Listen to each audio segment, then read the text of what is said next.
Yes, before you say anything, I did absolutely borrow a Yeti mic for this because I'm committed to this fucking bit.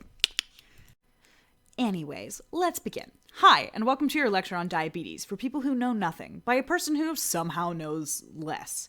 Half of this material is flagrantly ripped off of the Amboss page, so the rest is just me cursing. Enjoy! Starting with the big hitters, there are two types of diabetes.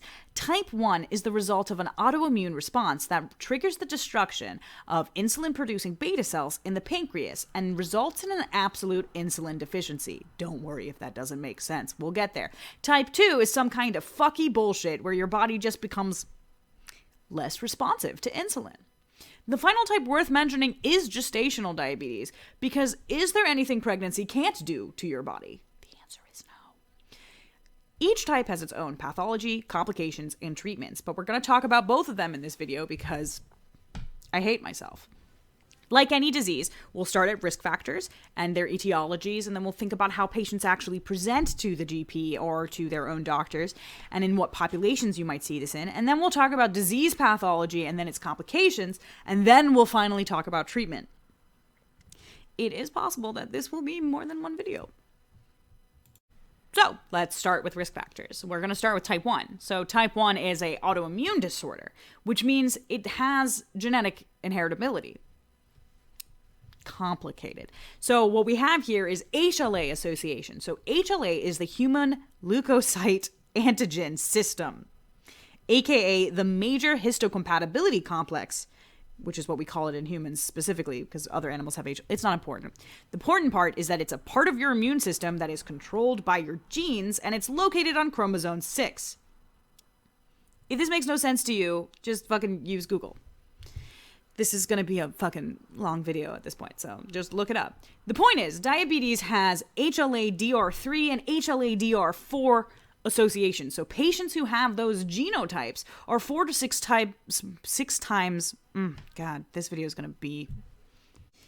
My point is that they're 4 to 6 times more likely. Don't ask me why that's so hard to say. They're 4 to 6 times more likely to develop type 1 diabetes, which means, it's a risk factor for type 1 diabetes. Other risk factors are going to be other associated autoimmune conditions, because it turns out having an autoimmune condition makes you more likely to have an autoimmune condition. Fuck, your body's fucked, man. So the things that we care a lot about are celiac disease, which is associated with HLA-DQ, Hashimoto's thyroiditis, which is also associated with some HLAs. We don't know. We're confused. And then type A gastritis, which is an autoimmune gastritis. And then also primary adrenal insufficiency. So things like Addison's disease, which also incidentally are usually autoimmune. So in a move that surprises literally no one, having a fucky immune system increases your risk for a fucky immune system. Go figure. All right, so then let's talk about type 2. So type 2 has hereditary and environmental risk factors, which is medical bogus for don't be sedentary and also don't live in pollution. It's like, man, what do you want from me? Other risk factors are it's associated with metabolic syndrome. This is a fun one. Metabolic syndrome describes a constellation of medical conditions which increase your risk factor for several health problems, primarily cardiovascular and also type 2 diabetes and fatty liver diseases. So yes, I did in fact just say that a risk factor for type 2 diabetes is risk factors for type 2 diabetes. It's not technically wrong, so we're going to keep it in. Other risk factors include obesity and high-calorie diets, high waist to hip ratio, which is our like new fun way of talking about BMI because it's better than BMI. So any visceral fat accumulation, physical inactivity or sedentary, a first-degree relative with diabetes, which implies a genetic component. Ethnicity. Yes, I did just say ethnicity is a risk factor. Let me specify on that, please. So there is an increased type 2 diabetes risk factors in Hispanic populations, African American populations, Native American populations, Asian American populations, and Pacific Islander populations, which is a really hot take on just saying being American is a risk factor for type 2 diabetes. Just kidding. No, I'm not. All right, other things, hypertension, dyslipidemia, and a history of gestational diabetes. Yes, it turns out getting diabetes is a risk factor for diabetes. Medicine is fun. Okay, so we're going to talk etiologies and classification. So type 1 is approximately 5% of the population in the United States, and you know that there's a type 2 problem. I literally just made that joke. I'm not actually liable for bad numbers. This is my quick legal disclaimer that I don't actually know the percentages, and this is a study tool that I created for myself, and I'm trying my best, so leave me alone. Anyway, so with most big diseases, you want to be able to differentiate and classify this. But Yara, you just said there's only 2 types of diabetes. Well, I fucking lied, because welcome to medicine. Nothing is clean and nothing fucking makes sense. So, we're going to do classifications according to the WHO and the American Diabetes Association. First of all, we have type 1 and we have type 2. But there are subtypes. Let's go.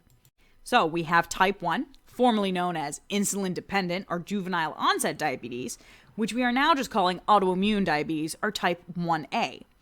We have to be cognizant of what we call LADA, or latent autoimmune diabetes in adults. And this is important because it's a variant of type 1 diabetes that has a late onset, but it's still the autoimmune disease. So it's very easy to confuse it with type 2 diabetes, but the therapeutics won't work the same because they're not the same disease pathology.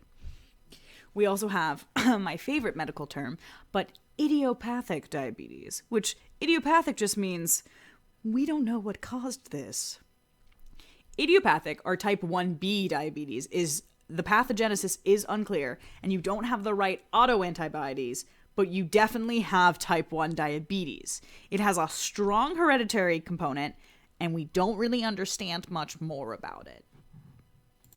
Okay, so now we have our type 2s. So we have type 2, which was formerly known as non-insulin dependent diabetes or adult onset diabetes. But see, now that you learned about LADA, you get why we don't call it that anymore. So we just call it type 2 diabetes. And then, of course, there's gestational diabetes.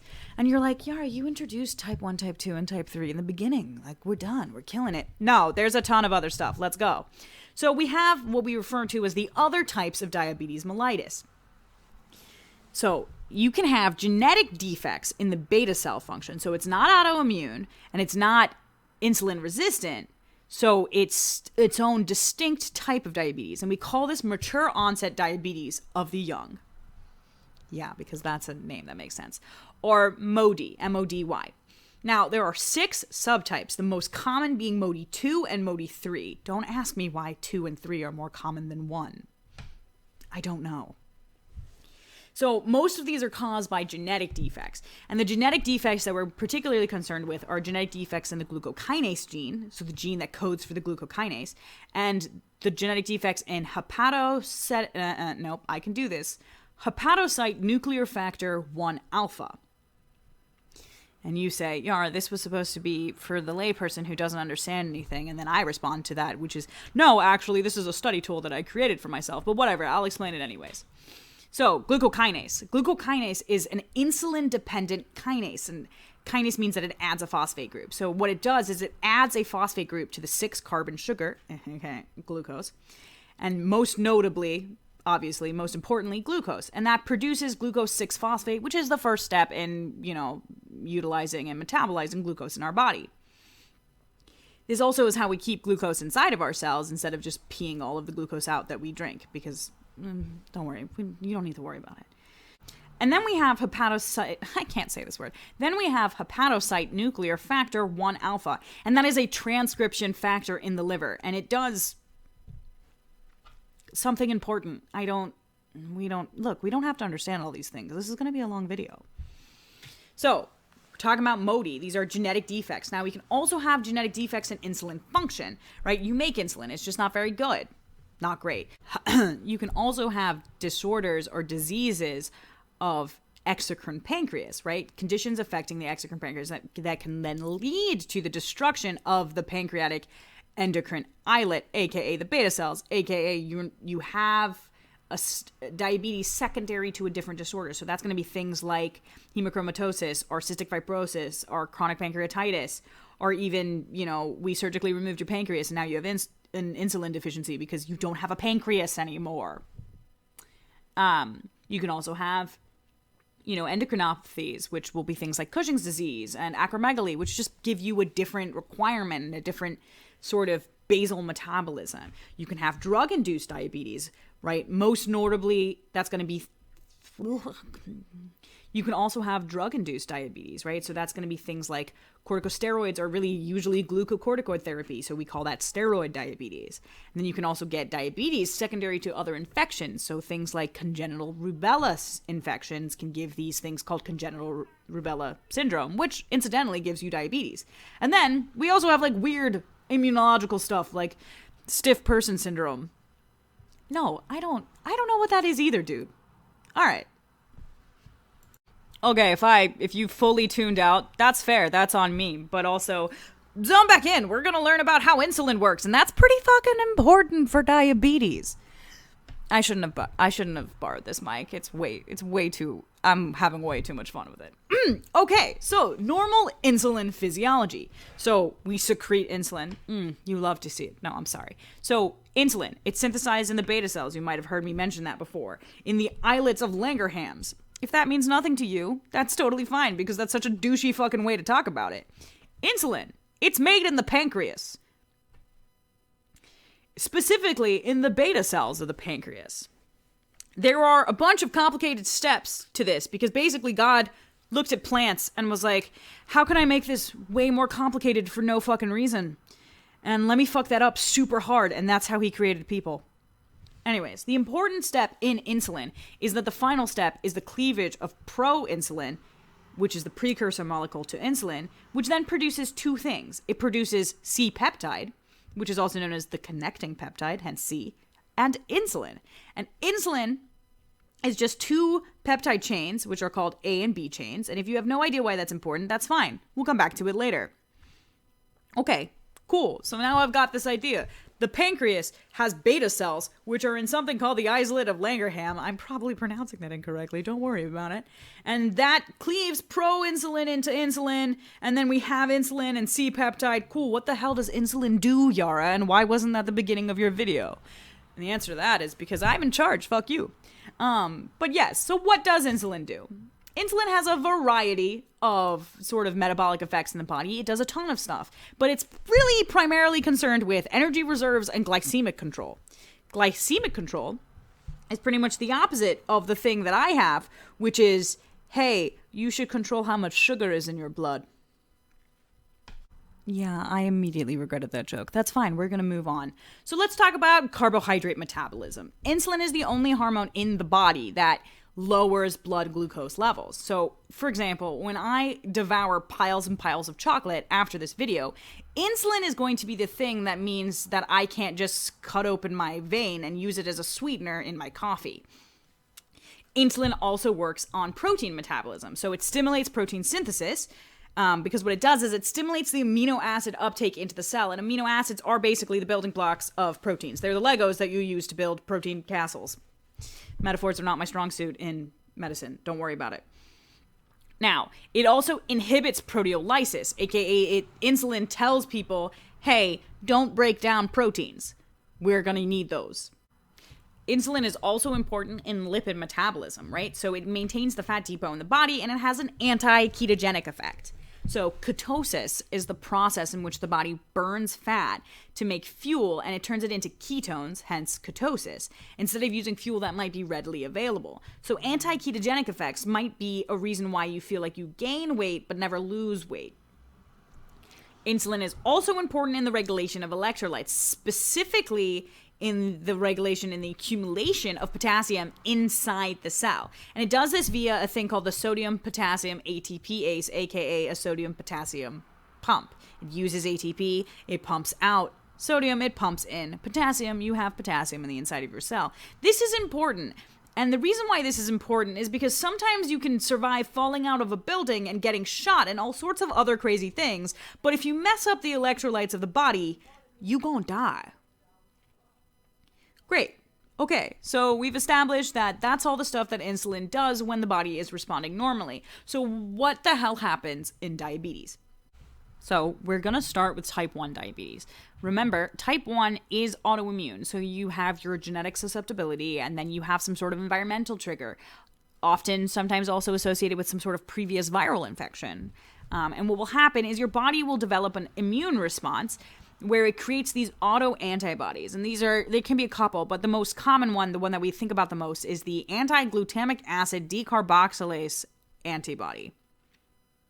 I know. We call it anti-GAD because that's way easier to say.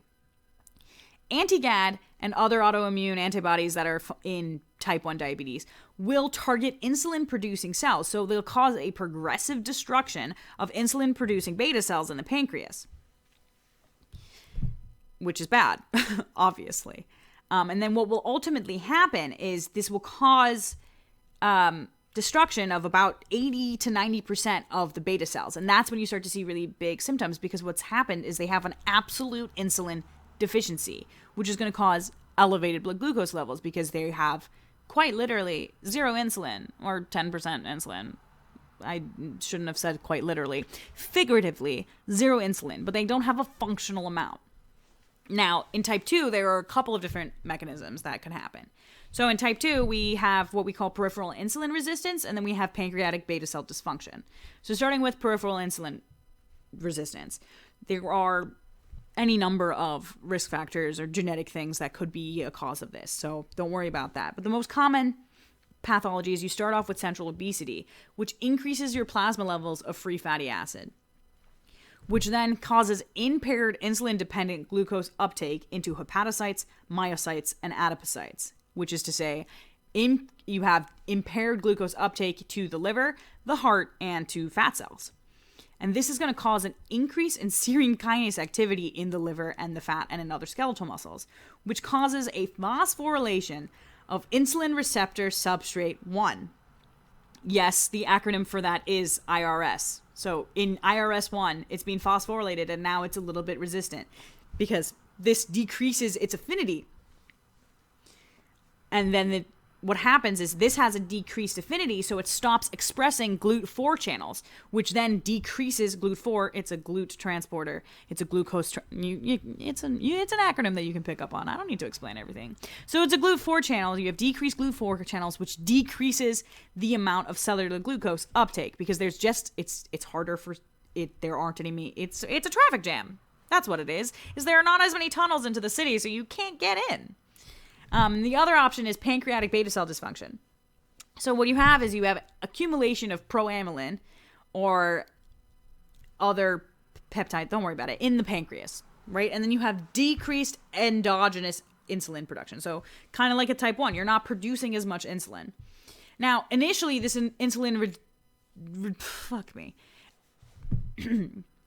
So initially, this insulin resistance is compensated for by increased insulin and amylin secretion. So your body is like, oh no, I'm not getting enough insulin. And your pancreas is like, fuck, and just puts out as much as it can. And this is great. However, that's not sustainable. And of course, over the course of the disease, your body's dumping out all this insulin. So your peripheral cells are like, whoa, we don't need to overreact to this. So they develop resistance, as well as the fact that your pancreas is destroying itself because it's working extra hard to try to get as much insulin out. So you start off with this kind of... you're fine, you're totally asymptomatic, and then you have an period of impaired glucose tolerance with isolated postprandial hyperglycemia. So what I just said was a bunch of medical words that don't need to make any sense, but basically what happens is your first kind of instance is like you're like kind of fine, but when you eat, your body struggles. So postprandial hyperglycemia. And then you have fasting hyperglycemia, which is kind of broad spectrum hyperglycemia. So it has sort of a different disease progression. Oh God, this video really went places. Don't worry about it. There are two big mechanisms associated with type 2 diabetes: peripheral insulin resistance and pancreatic beta cell dysfunction. And I said that like they're distinct things, but fun fact, the human body is a complex mosaic of confusion, and you can really have both pathologies happening at the same time. Not type 1, you can technically have type 1, type 2. Don't worry about it. But you know what? Let's just talk about reasonable people stuff. We're just going to talk about presentation, and then we're going to end this video because this has already gotten crazy long, and I will not mention complications yet because I am a kind and loving person. So let's talk about the onset. So you have type 1 diabetes and type 2 diabetes, and like I said at the beginning, they're not exactly the same disease, so they're going to present differently. Type 1 diabetes often presents kind of suddenly. You get this thing that we call diabetic ketoacidosis. It's often its first manifestation. It's very extreme. It can be very scary. Alternatively, children, right, type 1 is the autoimmune. You can see it in onset with children. They might just present with a very acute illness, and they'll have classical symptoms of diabetes. And then type 2 diabetes tends to have a more gradual onset, right? Remember I talked about that sort of postprandial hyperglycemia or the post-eating hyperglycemia, then ultimately becoming fasting hyperglycemia. So you have a little bit of a slower uptake. And then you can get these things called hyperosmolar hyperglycemic state, or the HHS, in elderly patients, right? Or specifically in dehydrated patients. And then you can also have what is kind of a strange way to discuss the presentation of this disease, but it is symptoms of complication. So it's like you have a patient and they're just not healing right, or they're just not like that surgery should have been cut and dry, but it just kind of went weird. And that might be an indicator that your patient has type 2 diabetes. Yara, I thought you said this video was going to be for people who don't know shit about shit. I'm sorry, I got tired. Okay, we're going to recap. So, diabetic ketoacidosis, also known as DKA, it's a form of acute hyperglycemia, or really, really high blood sugar. And in diabetic ketoacidosis, which is most common in patients with type 1, there is no insulin available, right? So, remember how I said sometimes your body metabolizes fat into ketones. So what's happening is there's no insulin available to suppress that pathology. So there's no suppression of lipolysis. So you get massive amounts of ketone formation, and that causes your body's pH levels to get a little wonky because ketones are acidotic. So you get acidosis. So it's diabetic ketoacidosis, aka DKA. Now you don't see this as much in patients with type 2, really ever, because they do in fact have insulin, right? So they're still getting that lipolysis suppression. What you see instead is hyperosmolar hyperglycemic state, which I said before, which is called HHS, right? Because there's still some insulin, so there is minimal or often no ketone formation. Now, clinical features of DKA and HHS both kind of are similar. They're polyuria, polydipsia, don't worry about it, I'll explain that later. Nausea, vomiting, having bad volume, so being dry, being dehydrated, having weird skin, and then mental status changes and being confused, and then falling into a coma. And DKA has some sort of funky cool things associated with, like a fruity odor to the breath. It doesn't actually, I don't know the person who said that was a fruity odor, because I've smelt that, and I've also smelt fruit, and those are not the same. They're just not. But DKA can also have hyperventilation, and they also maybe sometimes present with abdominal pain. So those are some features that are kind of unique to DKA. You can also have some features that are a little bit more unique to HHS. So they both have volume depletion, right? Being dehydrated, having your skin look like there's no water in it, your eyes look like they have no water in it. I don't know why I'm explaining this. It looks like the patient has no water in them because they don't have any water in them. You see this a little bit more extremely with HHS. Now, importantly, the treatment for both of these is pretty much the same, which is give them water, make sure their electrolytes are right, and then figure out how to give them some freaking insulin. Don't worry, we'll talk about therapeutics some other time. Okay, so we've talked a little bit about how onset can look, and we've talked a little bit about DKA, and we've talked about HHS, but ideally, not every patient is in crisis when they come to you. So what are the symptoms? What does it look like? So we have what I refer to as the classic triad of symptoms, which is polyuria, polydipsia, and polyphagia. And yes, we did it like that so that they would all be poly whatever, but it is unnecessarily stupid. So polyuria. Polyuria is having to pee a lot, right? And that can sometimes with kids be presented as bedwetting or an inability to control their bladder, so some sort of incontinence. You get polydipsia, which just means excessive thirst, which is pretty much anyone who's ever been on TikTok, ever. And then you get polyphagia, which is being super, super hungry. Yeah, medicine is bogus. Like, you could have just said being really hungry, but we didn't. We said polyphagia. So those are your classic triads. And then you have a bunch of non-specific symptoms, right? Because I just said earlier in this video, insulin does a ton of things in the body. So you're going to get a ton of confusion things. So you can get just fatigue, right? You're not able to control and harness energy. You're tired. You can get calf cramping because your electrolytes are disbalanced. You can have poor wound healing. You can have pruritus, which is a way of saying you have a weird rash. You can also get visual disturbances and blurry vision. We will talk a lot more about what diabetes does to the eye when we do complications. Don't worry about it. You can also, I know that this is going to sound strange, but you can have weight loss. So remember I said that it has anti-ketogenic effects. But when you have such low insulin, you're going to have increased lipolysis, which is to say you're going to have increased metabolism of the fat. And that is a symptom that's associated with type 1, but not really associated with type 2, right? Because type 2 is associated with increased body habitus and more obese patients. The thing that is associated with type 2 and is not associated with type 1 for some reason is benign acanthosis nigricans, which is it's just a weird skin rash. And if you're still listening at this point of the video, you are more than welcome to Google that, because I'm not even going to try to describe what that looks like. It's darker patches where there shouldn't be. Okay. That was a lot of fucking information. I'm sorry. I think I just hit the mic. That was a lot of information, and that was probably way too much information and not nearly enough time to process it. And also, I probably talked way too fast, but whatever. Enjoy it. Feel free to text me with any questions.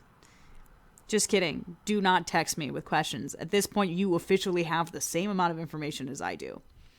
All right. Join us next time for diagnostics of diabetes and complications and ideally treatment. Who knows? This video got way out of control, so we'll see. We'll see.